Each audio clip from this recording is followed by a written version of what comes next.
어디에서도 들을 수 없었던 생생한 건강 정보를 선사합니다. 대한민국 건강 박사들이 알려주는 실화 바탕 특강 쇼와 건강 솔루션 IM 닥터.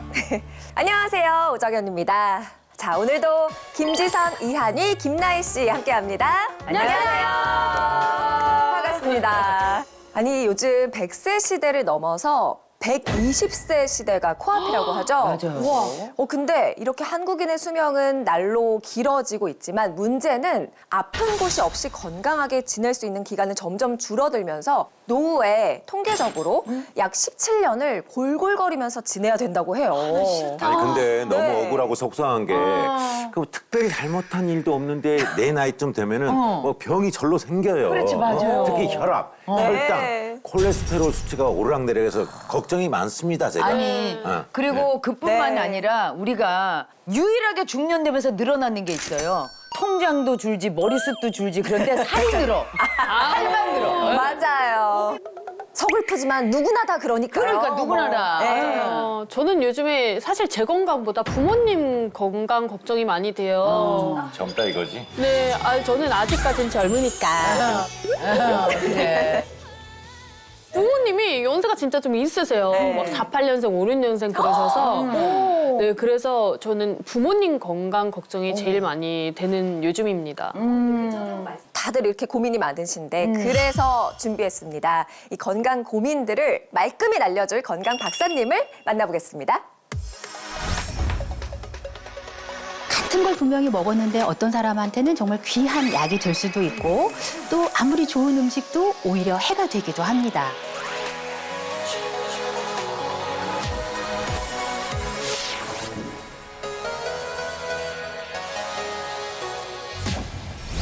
안녕하세요. 저는 영양학 박사 심선아입니다. 영양학이라고 하는 학문은 바로 이렇게 우리가 먹는 식품과 그 식품이 가진 영양소가 몸에 어떻게 작용을 하는지 또 건강에 어떤 영향을 미치는지 이런 것들을 좀 연구하는 분야다라고 이해를 해주면 좋을 것 같습니다. 네. 제가 사실 의사는 아닌데 이 자리에 그래도 이렇게 쓸 수 있었던 게 제가 이제 1998년부터 지금까지 그러니까 26년째 식품 치료하는 일을 하고 있어요. 네. 그래서 푸드 닥터로 일을 하고 있습니다. 와!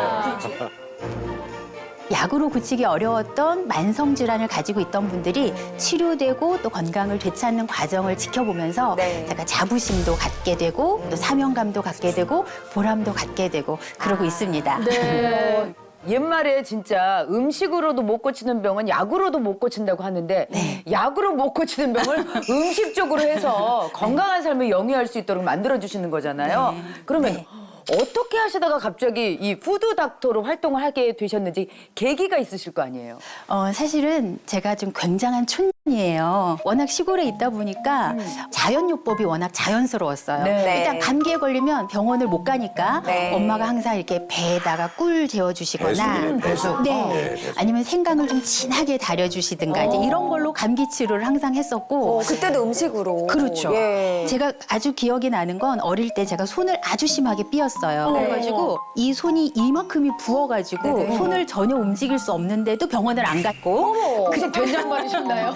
된장이 아니라 밀가루에다가 어머. 치자가루를 이렇게 섞으셔가지고 네. 노란 치자 있죠. 예. 그걸 섞어서 저를 여기를 탁 발라주셨는데 정말 신기하게 며칠 지나고 나서 완전 말끔히 다 나았어요.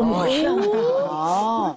그런 것들이 이제 몸을 잘 낫게 하는 거예요. 그래서 그때 우리가 먹는 음식이 그냥 먹는 음식이 아니고 약으로 들 수 있구나라는 걸 자연스럽게 좀 배웠던 것 같고 근데 이제 결정적인 계기는 고등학교 때부터 이제 도시에 있는 이모집에서 제가 이제 유학을 좀 했었어야 되는데 네. 알고 보니 이모가 아주 심한 당뇨병 환자셨던 거예요. 그리고 합병증이 많이 와서 나중에는 거의 매일 피를 토하시더라고요. 그러다가 돌아가셨어요. 이모를 가까이서 지켜보면서 음식이라고 하는 게 병 걸리기 전부터 얼마나 중요하고 또 병에 걸렸을 때 올바른 식이요법을 하는 게 얼마나 중요한가 이런 거를 제가 좀 많이 좀 인식을 하게 된 것 같아요. 네. 자, 그래서 네. 자, 오늘 제가 준비한 특강 주제는 수명이 10년 더 길어지는 식습관의 비밀입니다.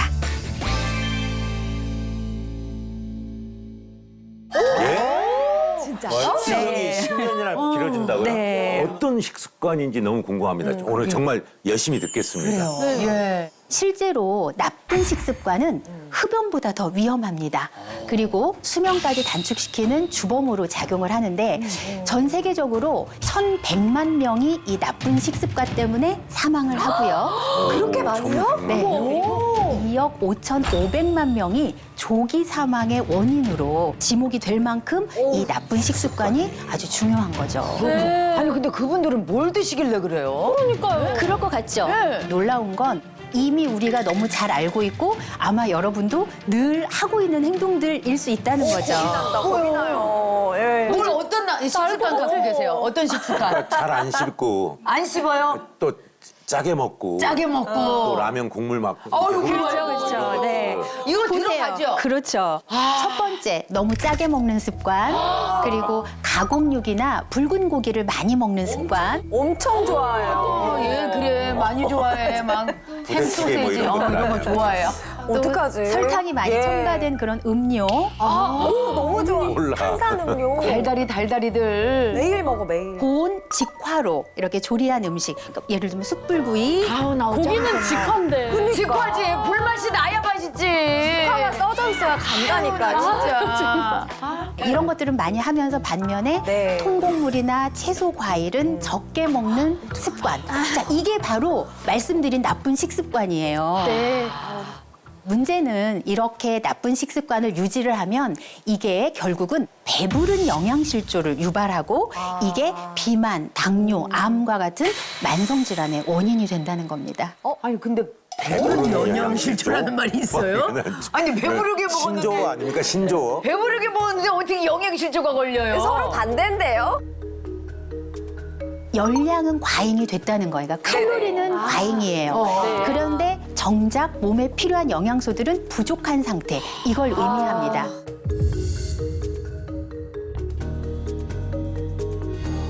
지금은 이제 어떤 상황이냐면 먹을 것도 너무 많고 맛있는 음식도 너무 많아서 다양하고. 맞아요.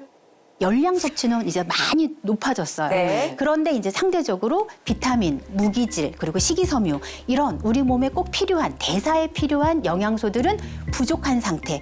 그래서 배부른 영양실조 상태가 됐다는 거죠. 이해가 가네요. 예. 특히 이렇게 시간이 없어서 대충 식사를 하게 되면 영양학적으로 균형 잡힌 식사를 하기는 애초에 어렵습니다. 뭐 빵, 떡, 네. 라면 같은 정제 탄수화물은 일단 고열량이에요. 그리고 이제 포만감은 줄 수가 있어요. 네. 하지만 이렇게 정제되는 과정에서 미량 영양소들이 다 빠져나가기 때문에 영양이 불균형해지고 네. 이런 것들이 이제 건강에 문제로 이제 서서히 드러나게 되죠. 네. 자, 그럼 이제 이 시점에서 여러분들의 식습관을 한번 점검을 해보겠습니다. 전 열량은 어떻게든 채우거든요. 배가 일단 불러야 되는데 그게 건강하지 못한 것들이 많아요. 막 라면, 떡볶이 이런 걸로 채울 때가 많아서 배부르게는 먹는데 건강해지는 느낌은 안 나긴 해요. 그렇게 건강해 보이지는 않아. 그래서 그런가? 사실 맞아요. 이상한 건 아니고 건강하게 못 먹으면서 이렇게 알고는 있는데 참 실천이 어려워요. 저 같은 경우는 이제 제 나이가 되니까 밥을 안 먹으면 손이 떨려요. 예, 네. 손이 떨리고 저 핑 한 번씩 그렇게 되더라고요. 밥을 못 챙겨 먹을 때는 아까 선생님 말씀하신 대로 빵이나 떡이라도 뭔가 먹어야지. 안 그러면 내가 쓰러질 것 같은데. 근데 그게 이렇게 한 글자로 된 게 왜 이렇게 맛있어요? 밥, 떡, 그렇죠. 쌀, 빵 이런 게. 예, 면. 면. 예전 생각해보면 항상 우리 고봉밥이라고 하듯이 밥그릇도 컸지만 그 위로 수북하게 담아서 먹었죠. 네. 그때도 탄수화물을 많이 먹었다는 뜻이거든요. 그러니까요. 자, 그런데도 그 시절에는 채소도 많이 먹고 그리고 발효 음식들을 많이 먹었기 때문에 사실은 그렇죠. 이 탄수화물이 많아짐에도 불구하고 그것들이 어느 정도 상쇄가 되면서 성인병들에 대한 위험성은 적었던 거죠. 그렇죠. 예. 자, 그런데 이제 현대에는 정제 탄수화물만 과도하게 이제 먹는 게 이제 문제인 거죠. 근데 이 정제 탄수화물은 흡수 시간이 아주 짧아요. 그래서 소화가 굉장히 빠르고 혈당치를 빨리 올리게 됩니다. 그때 이제 다량의 인슐린이 한꺼번에 나오게 되는 거죠. 이제 혈당을 또 급격하게 떨어뜨리게 되고. 이제 혈당이 떨어지니까 신경이 예민해지고 무기력해지고 식은땀이 나고 마치 이제 이런 저혈당 증세처럼 나타나게 됩니다. 그러면 이제 우리 몸은 다시 이제 또 혈당을 또 높여야 돼요. 그러니까 다시 탄수화물을 찾게 되는데 이때 찾게 되는 탄수화물이 좋은 탄수화물이 아니라는 거죠. 이제 급하게 탄산음료, 초콜릿, 뭔가 이렇게 당이나. 이런 것들을 네. 먹게 되는 거죠. 아, 진짜 옛날을 생각해 보면 옛날에도 제가 탄수화물을 계속 이제 먹었을 거 아니에요. 근데 이렇게까지 제가 뭐 몸이 아파지거나 그러지는 않았는데 그 질 나쁜 탄수화물을 우리가 많이 먹게 되고 정작에 우리가 필요했던 아까 말씀하신 발효 음식들을 음식. 덜 먹게 되니까 이제 문제가 생겨난다 이건 거 아니에요. 네, 그렇습니다. 이 좋은 식습관은 질병과 노화에 대항하는 가장 강력한 무기라고 할 수가 있어요. 질병과 노화에 대항하는 자, 실제 연구에서 이 건강에 좋지 않은 식습관을 버리고 좋은 식습관을 선택을 하면 네. 40세 여성의 수명이 10.4세가 늘어나고 남성은 10.8세가 더 늘어난다라는 연구가 있습니다. 그래요.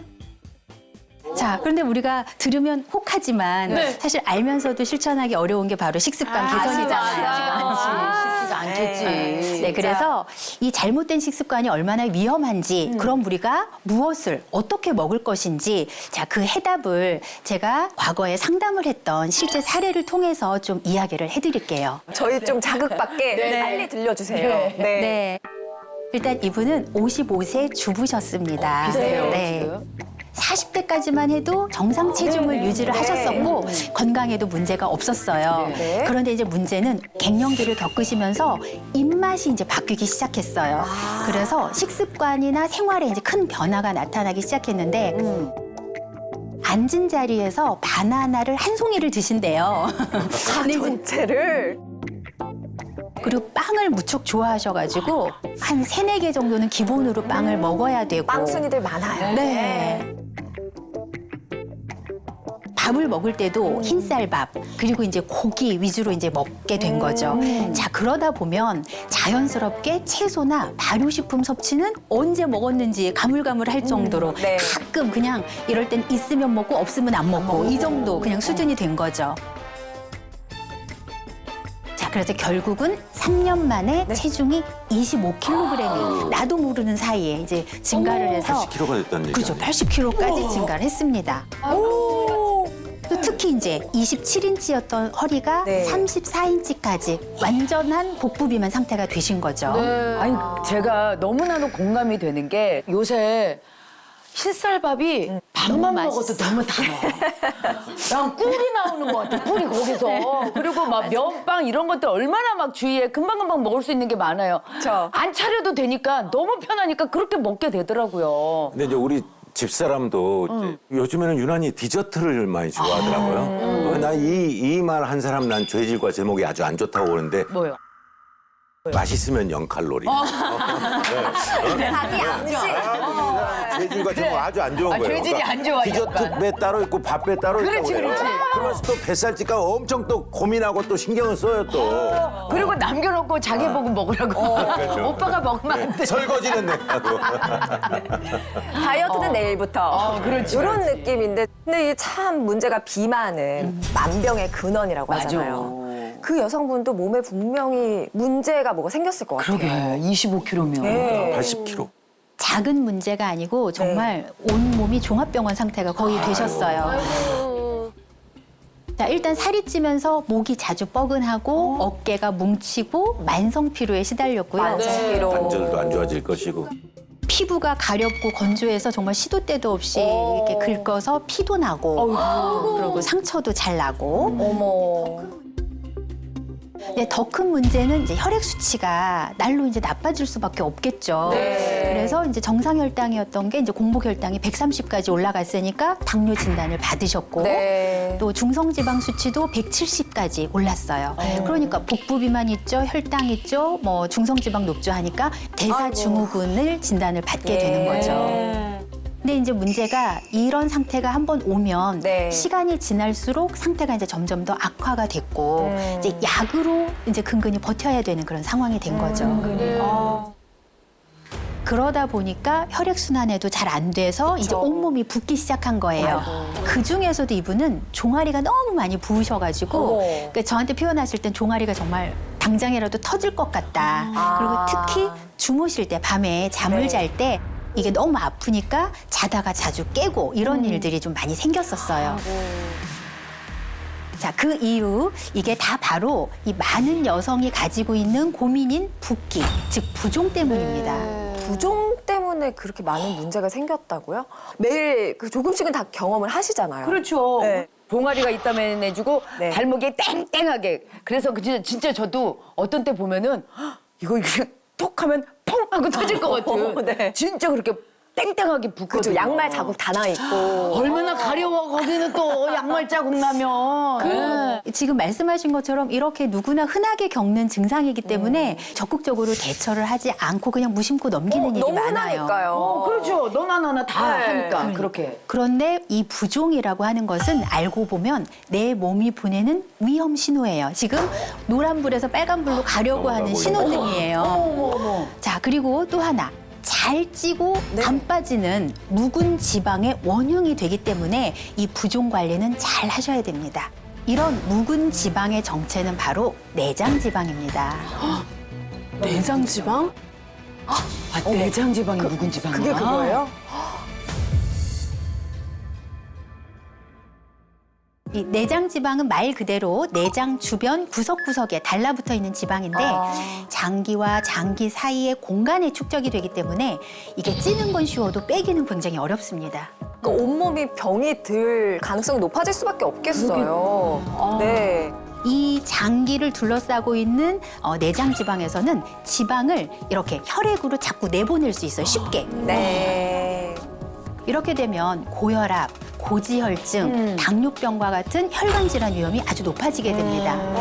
그래서 실제로 내장 지방이 1kg 증가할 때마다 남성은 당뇨병 발병 위험이 2.3배가 높아지고요. 여성은 4.2배가 높아집니다. 왜 여자가 더 높아요? 너무 덥다. 중년 여성은 내장 지방에 특히 취약해요. 자, 그 이유가 여성 호르몬이 감소하기 때문인데요. 여성 호르몬이 충분할 때는 엉덩이나 허벅지 이렇게 대퇴부 쪽으로 피하 지방 쪽으로 지방을 이렇게 분포를 시켜요. 자, 그런데 이제 중년이 되면서 폐경에 이르게 되면 에너지 소모가 감소하면서 이제 기초 대사량이 감소를 하니까 그 전에는 간단한 운동이나 식사 조절로도 빠지던 뱃살이 이때부터는 운동량을 늘려도 또는 식사를 조절을 해서 다이어트를 해도 이제 잘 안 빠지게 됩니다. 네. 그러면 이제 결국 살이 잘 찌고 이제 빠지지는 않는 그런 비만 체질이 되는 거죠. 네. 이런 부종이 내장 지방의 원흉이라고 하신 거잖아요. 근데 도대체 무슨 관계가 있는 거예요? 실제로 비만이 있는 사람은 부종이 동반되는 경우가 아주 많습니다. 그러니까 이제 부종이 오래되면 일단 림프 순환이 방해를 받게 돼요. 흔히 우리가 물만 먹어도 살이 찐다라는 표현은 실제로 물이 칼로리를 갖고 있는 건 아니지만 이런 기전 때문에 체중을 늘리는 그런 원인이 될 수가 있는 거죠. 왜 물만 먹어도 이렇게 살이 찌니? 근데 이게 일리가 있는 말이었네요. 네. 아이고 서러워라. 우리도 물만 먹어도 살이 쪄. 그러니까 불균형한 식사를 하거나 나이가 들게 되면 일단 신진대사가 느려지면서 체내 에너지 소비가 줄어들기 때문입니다.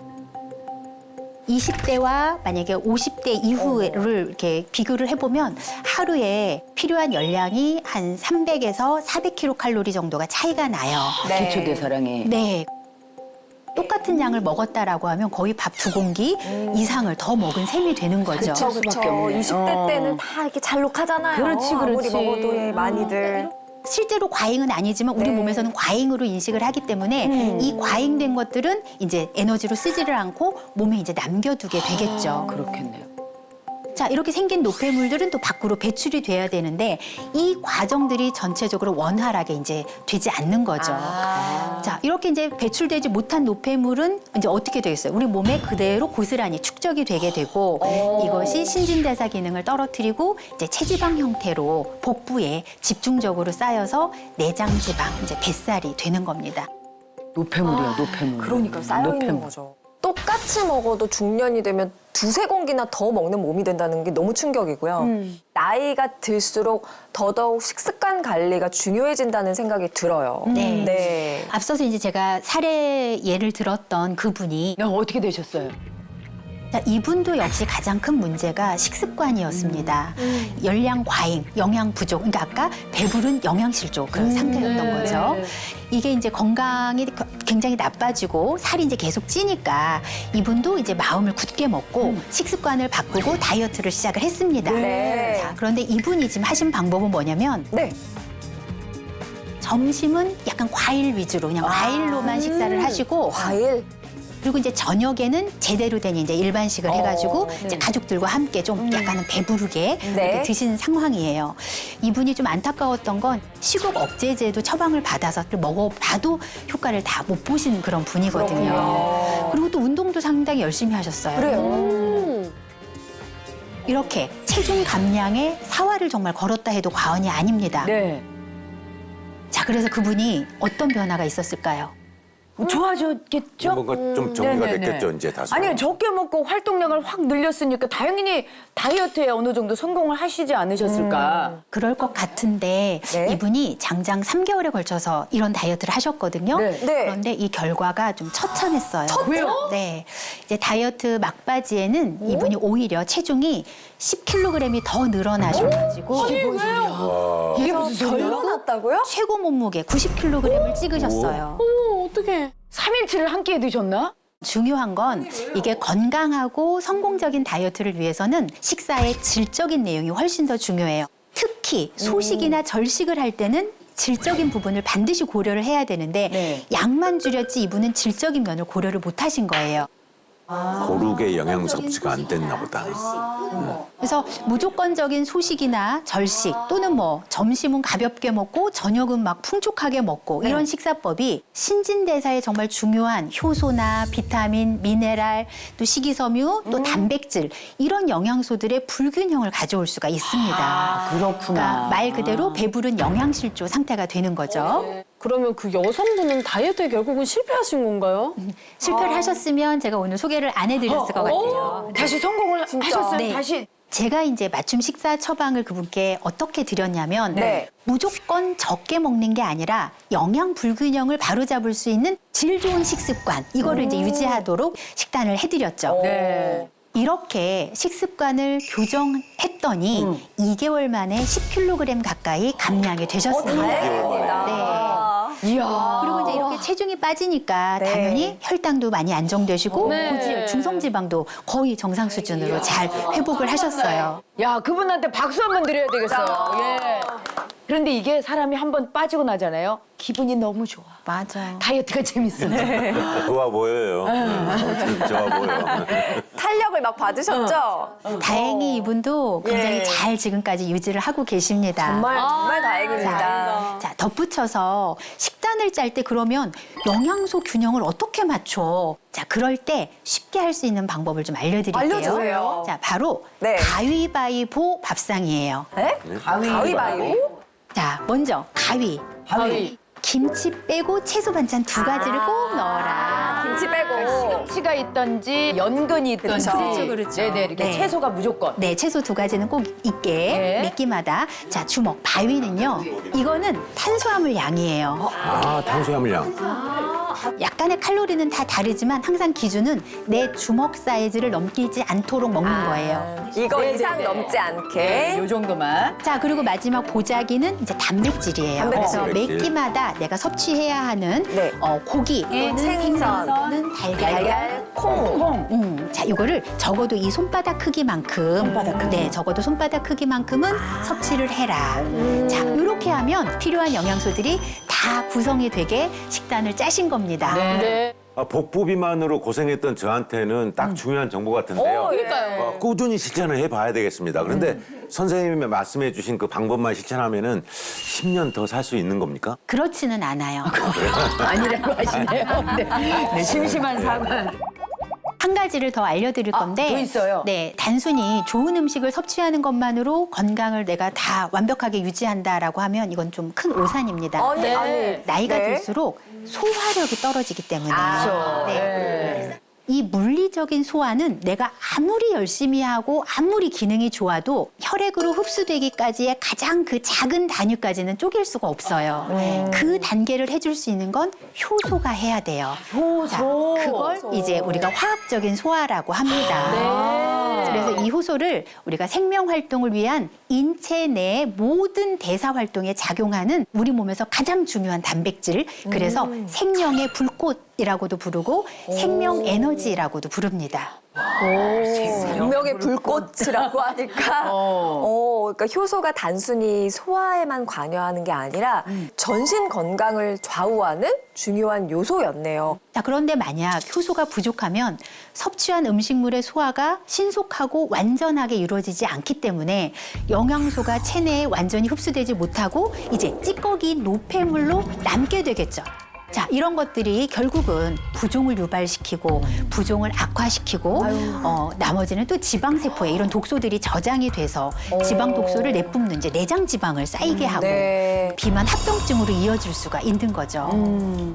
그래서 실제 연구를 해봤더니 정상 체중인 사람과 비만한 사람의 체내 효소 보유량을 비교를 해보니까 예. 비만한 사람의 체내 효소 보유량이 더 적은 것으로 확인이 됐습니다. 네. 그렇구나.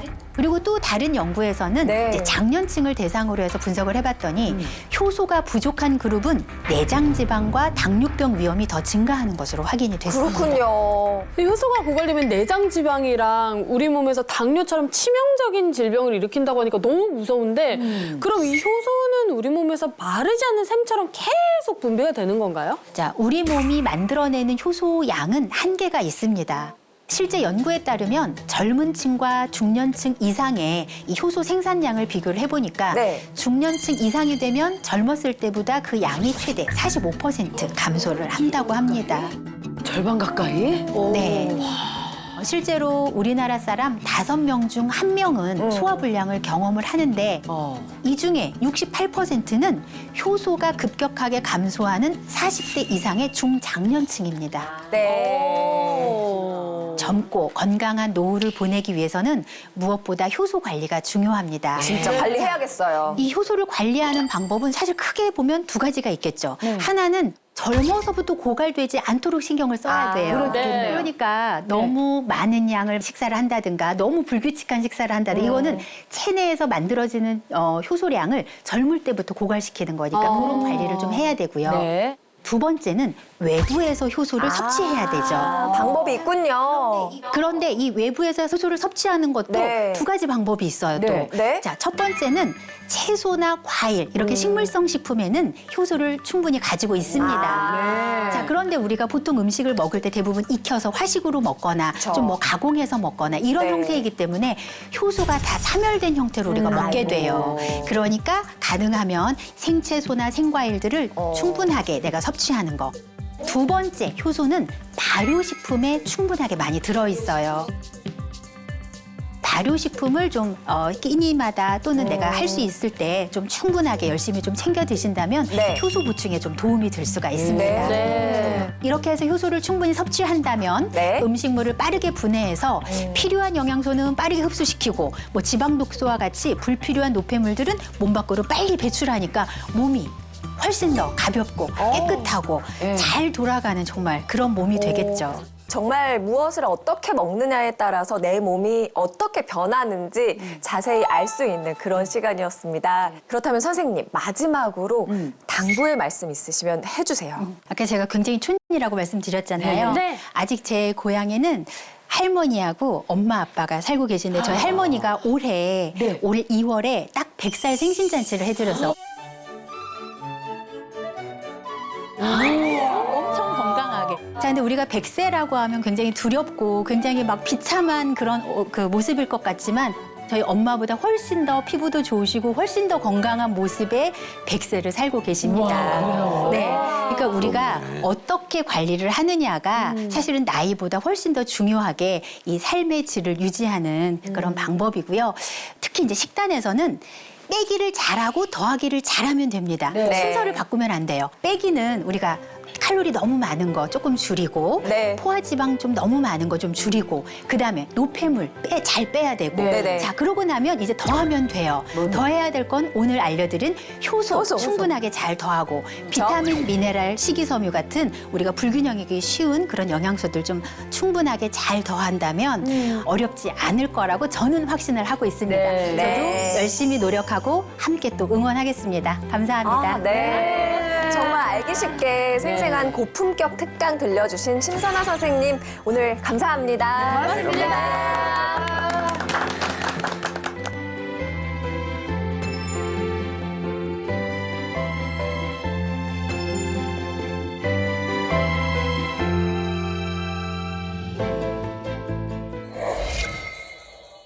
수명이 10년 길어지는 식습관 비법에 대해서 알아보고 있습니다. 가정의학과 김태균 선생님과 한의사 김난희 선생님과 함께합니다. 어서 오세요. 안녕하세요. 반갑습니다. 저희가 건강한 식습관에 대해서 이제 공부를 하면서 함께 효소도 저희가 배워봤는데 나이가 들수록 효소가 점점 줄어든다면서요.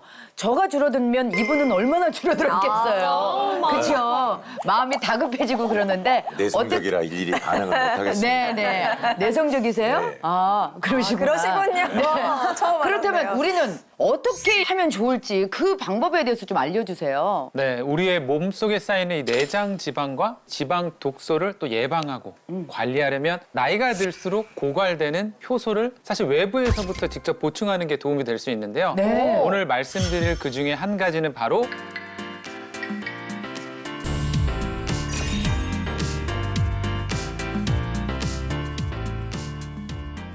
보이차는 우리가 먹기도 하고 그러잖아요. 네, 네. 중국 사람들이 그 기름진 음식을 견디는 게 바로 보이차라고 들었는데 그 재산으로 이렇게 갑오로 갖고 있는 사람들도 있고 막 그러던데. 보이차도 들어봤고 효소도 들어봤는데 보이차 발효 효소는 좀 생소한 것 같아요. 그러니까 저도 처음 들어봐요. 네, 일단 보이차는 무려 이제 5,000년 정도의 긴 역사를 갖고 있어서 뭐 일명 뭐 살아있는 골동품 혹은 뭐 마실 수 있는 유물이라는 별명으로도 불리고 있다고 하는데요. 네. 아까 말씀하신 대로 사실 보이차는 이제 중국 사람들이 기름진 음식 먹었을 때 좀 느끼하거나 했을 때 마시는 차로도 유명하고 이제 시간이 지날수록 맛과 향이 깊어지는 중국의 10대 명차 중에 하나로 알려져 있습니다. 이 보이차를 생균 발효 과정을 거친 뒤에 네. 효소를 더한 게 바로 보이차 발효 효소입니다. 그럼 과정이 굉장히 복잡해지겠네. 그러니까요. 만들기도 힘들고. 네, 이 보이차는 발효 과정을 거쳐야만 완성이 되는 발효차인데요. 여기에 발효를 거친 생명의 불꽃이라고도 불리는 효소가 만나서 발효에 발효를 더한 이제 시너지 효과가 날 수 있다 이렇게 생각하시면 되는데요. 이러한 발효식품들은 소화효소가 풍부해서 아무래도 이제 우리의 소화기관이 원활하게 작동되게 도와줄 수 있고요. 네. 이를 통해서 뭐 영양분의 흡수나 에너지의 대사 그리고 노폐물의 배출 작용들이 활발하게 이루어질 수 있게 됩니다. 우리가 먹은 음식물이 우리 몸에 이제 내장 지방으로 쌓이지 않고 에너지로 잘 쓰이게 되고요. 또 쓰고 남은 노폐물이 수월하게 배출될 수 있다 이렇게 생각하시면 되겠습니다. 솔깃한데요. 그러니까요. 근데 보이차를 만드는데 진짜 굉장한 시간과 정성이 들어간다고 저는 알고 있어요. 근데 이 발효된 보이차에 또 효소를 더했으니까 진짜 효소 충전에 엄청 도움이 될 것 진짜 같아요. 두 배, 이중으로. 네, 맞습니다. 보이차는 할아버지가 만들어서 손자가 마시는 차라고도 불릴 정도로 그만큼 시간이 지날수록 그 맛과 향이 깊어지고 또 발효되는 과정 중에 영양소가 훨씬 더 풍부해지기 때문에 한번 제대로 만들어서 오랫동안 잘 보존할수록 그 가치가 천정부지로 오르게 됩니다. 골동품이라는 게 맞네. 그만큼 정성이 들어가잖아요. 그렇죠. 또 그만큼 중국에서 보이차가 재배되는 조건도 매우 까다로운데요. 지리표지 상품이라고 해서 네. 보이차의 재배부터 생산까지 까다로운 기준으로 국가가 관리하고 있습니다. 우리는 홍삼을 국가가 관리하는데, 그지? 네, 세계적인 보이차 특산지인 운남성 지역 내에서도 특별 지정된 보호지역에서 수확하여 생산된 찻잎으로 만들어야만 보이차라는 명칭을 사용할 수가 있다고 합니다.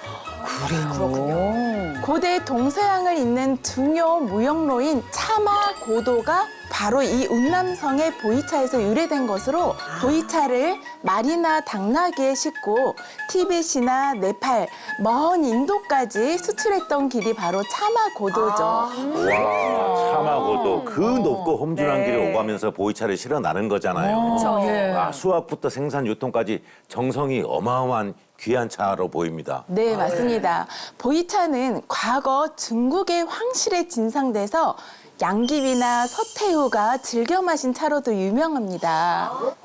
그럼 미모에 좋은 거예요? 그렇죠. 네. 눈을 엄청 빛내시는데요. 양귀비라고 하니까. 네. 한의학의 동의보감처럼 중국에도 전통 의학서인 본초 강목이라는 고서가 있는데요. 이 본초 강목의 습유편에 따르면 보이차가 음식을 소화시키고 또 담을 사겨주며 위를 깨끗하게 하고 진액을 생성한다라고 기록되어 있습니다.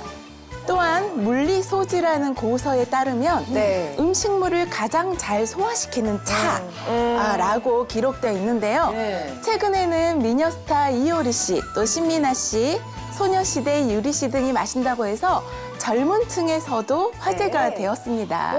그 미녀 스타들 가운데 네. 저도 끼어 있습니다. 김지선 씨.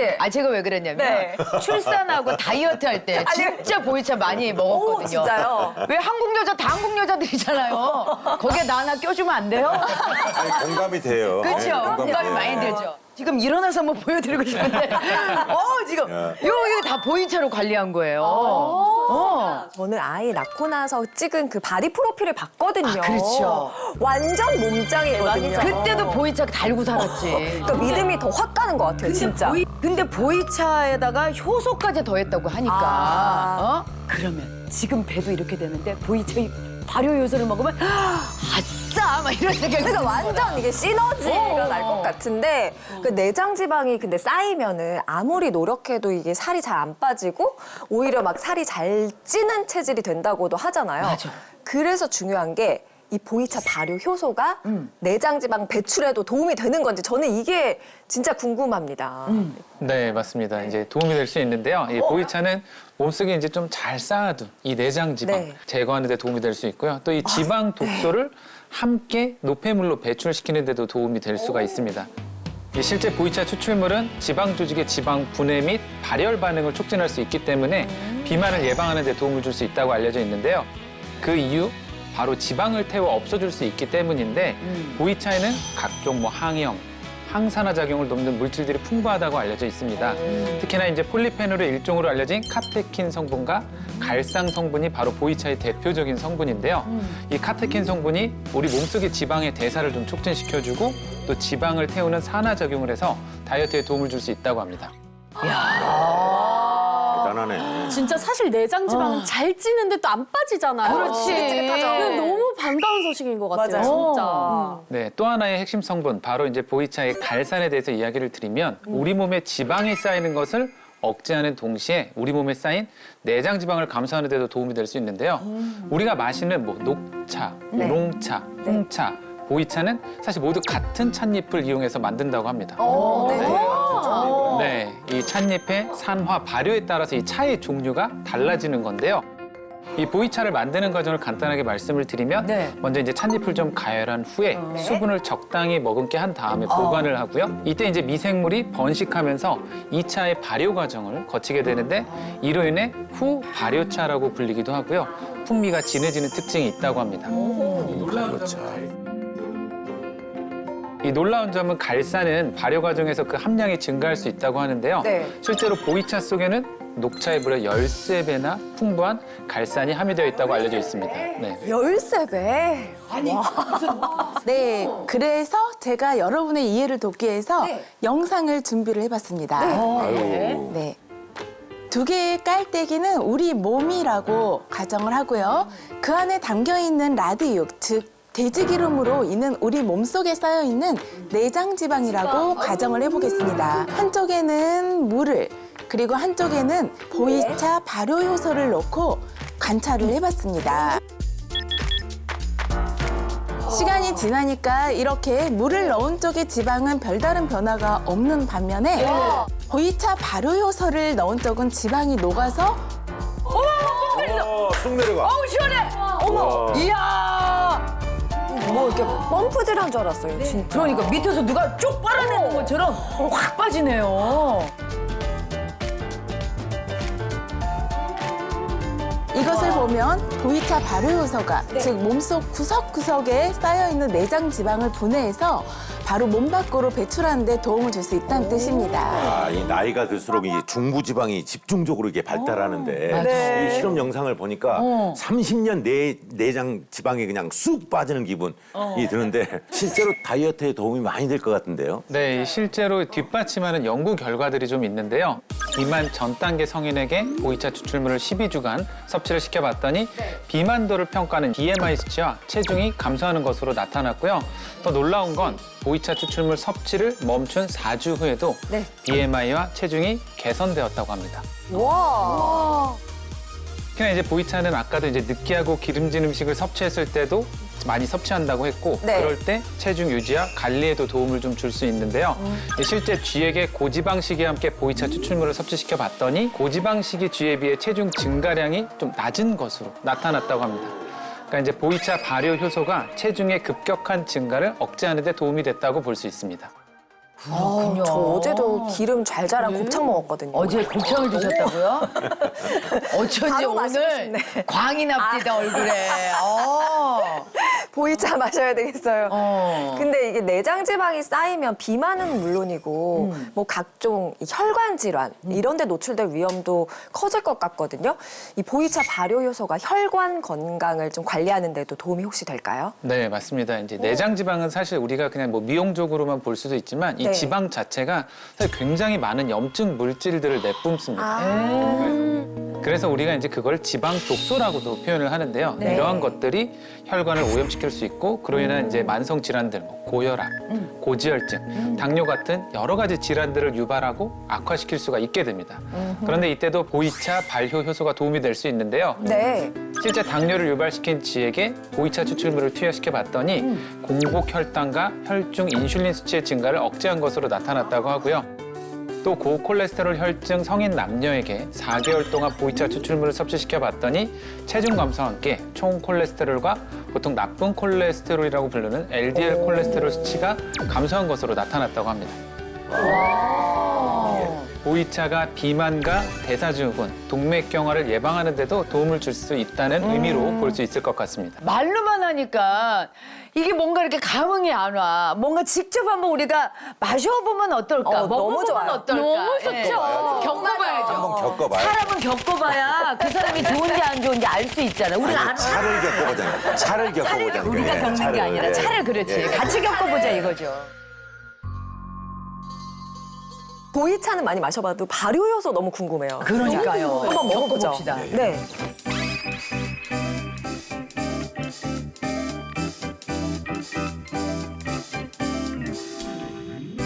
한번 한 스푼 해보실까요?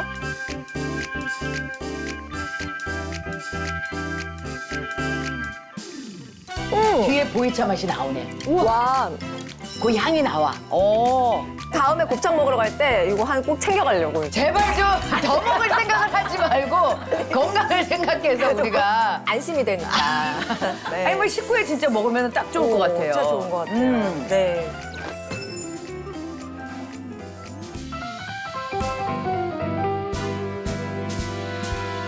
그럼 마지막으로 이 보이차 발효 효소를 섭취할 때 주의해야 될 점이 있을까요? 네, 보이차 발효 효소를 선택할 때는 운남성 내에서도 꼭 보호 지역에서 재배돼가지고 생산된 진정한 보이차 원료인지 또 정제 효소가 아닌 생균을 이용한 자연 발효 효소인지 체크하면 건강에 더욱 도움을 받으실 수가 있겠습니다. 네. 또 효소는 역가 수치가 높을수록 그 효소의 활성도가 높아서 음식물의 분해나 배출 속도가 더 빨라진다는 의미이기 때문에 역가 수치가 높은 보이차 발효 효소인지 꼭 확인 후에 섭취하시길 바랍니다. 네. 오늘 알려드린 생생한 건강 정보로 내장 지방 타파하고 건강 지키시길 바랍니다. 저희는 다음 이 시간에 더 알찬 정보로 돌아오겠습니다. I am 칼칼.